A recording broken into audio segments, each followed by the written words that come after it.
lecehkan lambang negara, Tempo minta dienyahkan dari bumi Indonesia. Artikel ini diambil dari siwot.com, ditulis oleh Mora Sifudan. Tempo yang dulu dikenal dengan profesionalismenya, dengan suara nyaring, nir tendensinya, yang menyuarakan apa yang ada dalam benak pembacanya, yang menjadi salah satu agen perubahan, kini sudah jadi pesakitan. Insan pers memang menjadi hal penting dalam demokrasi.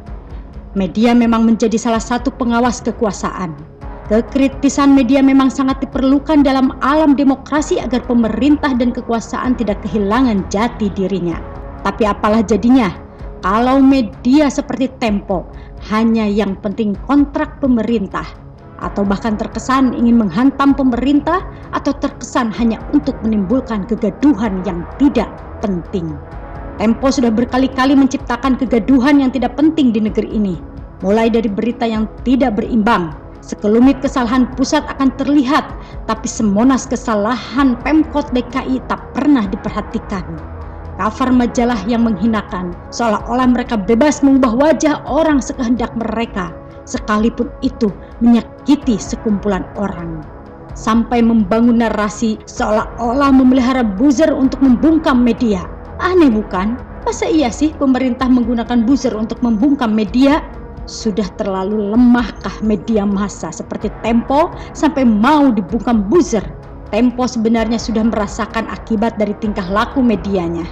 Rating mereka terjun bebas dari bintang 4 menjadi bintang 1,7 di Play Store. Hujatan demi hujatan dari netizen sudah mereka terima. Belakangan, website mereka sampai diretas oleh akun anonim X digembok hanya karena Tempo dianggap media belagu yang bersembunyi di belakang kebebasan pers dan undang-undang pers. Tidak jerak, kali ini Tempo berulah lagi.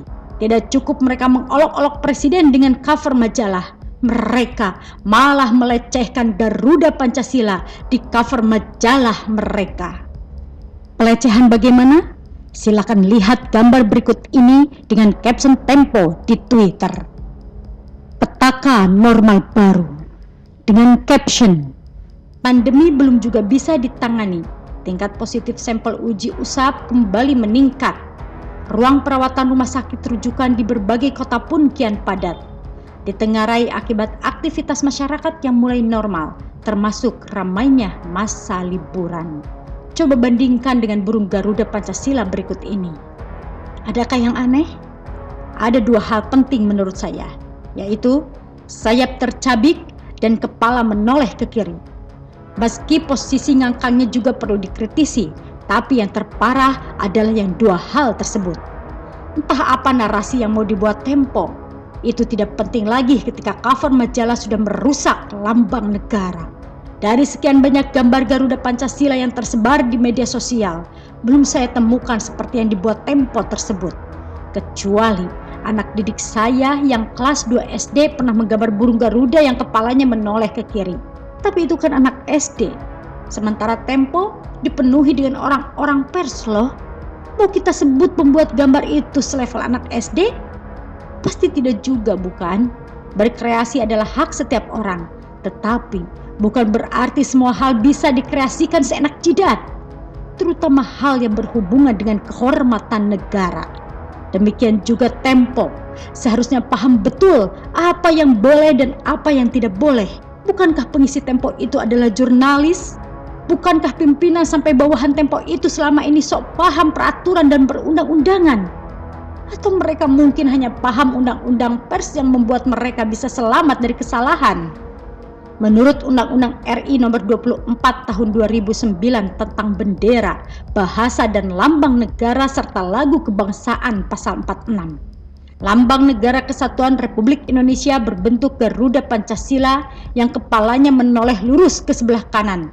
Perisai berupa jantung yang digantung dengan rantai pada leher Garuda dan semboyan Bhinneka Tunggal Ika ditulis di atas pita yang dicengkram oleh Garuda. Dan menurut pasal 57 bagian A, setiap orang dilarang mencoret, menulisi, menggambari, atau membuat rusak lambang negara dengan maksud menodai, menghina atau merendahkan kehormatan lambang negara. Maka Tempo alias Tempe dalam hal ini telah melanggar pasal 57 bagian A. Tempo sudah membuat rusak lambang negara. Walau tidak ada pernyataan mereka tidak bermaksud menodai, tetapi dengan menggambar lambang negara secara salah, mereka secara sadar sudah menodai, menghina, atau merendahkan kehormatan lambang negara. Kalau memang Tempe merasa sudah tidak menghormati negara ini, ya sudah, minggat saja dari Indonesia. Kalau mau menghina Indonesia tapi masih cari makan di Indonesia, tidak ada jalan lain selain pembacalah yang harus mengenyahkan Tempo dari bumi Indonesia. Tidak ada tempat di Indonesia ini bagi media yang tidak menghormati negaranya. Saya pernah bentak siswa yang menjadikan Garuda Pancasila sebagai objek lemparan dengan kertas. Saya marah dan memintanya untuk tidak mengulanginya lagi. Saya maafkan karena mereka masih anak SD yang mungkin tidak paham apa yang mereka perbuat. Tetapi untuk Tempo, tidak ada kata maaf karena mereka tahu apa yang mereka perbuat dan mereka harus bertanggung jawab untuk itu. Saya hanya meminta pembaca untuk memberi pelajaran kepada Tempo. Ada berbagai banyak cara. Salah satu cara adalah menyebarkan kesalahan Tempo ini sampai semua warga negara mengetahuinya, kecuali kadrun pengasong khilafah, karena mereka sedang tertawa menyaksikan ulah Tempo ini. Cara lain, walau sedikit terlihat jahat, pastikan rating Tempo di Play Store dan App Store tidak lebih dari 1 bintang. Yang penting, enyahkan Tempo dari bumi Indonesia. Salam dari rakyat jelata. Begitulah kura-kura. Bagaimana menurut Anda?